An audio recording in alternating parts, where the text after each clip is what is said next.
নতুন বছরে আগরতলার আইজিএম হাসপাতালের প্রসূতি বিভাগে শনিবার রাত 12টা থেকে রবিবার সকাল পর্যন্ত 6টি শিশু ভূমিষ্ঠ হয়। নতুন বছরে প্রসব হওয়া শিশুদের স্বাগত জানায় হাসপাতালের লেবার রুমের নার্সরা। নতুন অতিথিদের নিয়ে আনন্দে মেতে ওঠেন তারা। নতুন বছর 2023-এ নবাগতদের আগমনে খুশি পরিবারের সদস্যরাও। নতুন বছরে নবাগতরা জগতের আলো দেখল। তাদের জন্য এই দিনটি অত্যন্ত তাৎপর্যপূর্ণ হয়ে থাকবে জীবনভর। নতুনের আবাহনে যখন গোটা বিশ্ব মাতুয়ারা, তখন সদ্য ভূমিষ্ঠরা আগামীর জন্য দেশ গড়ার ক্ষেত্রে সামিল হবে, এটাই প্রত্যাশা সকলের।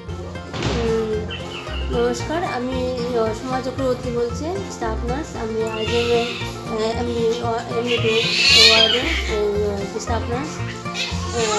আমি নতুন বছরে কালকে 7টা বেবি হয়েছে।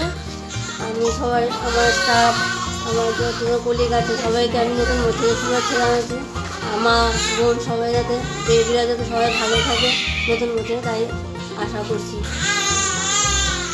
আমার নাম সমাজ চক্রবর্তী, আমি staff nurse.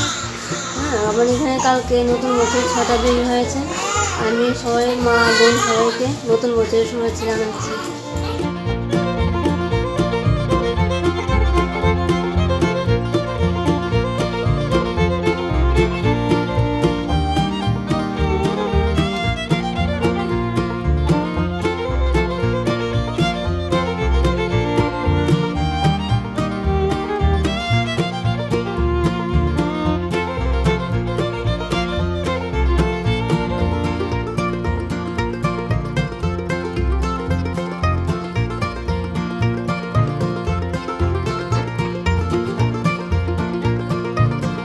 Report, Tripura News 8।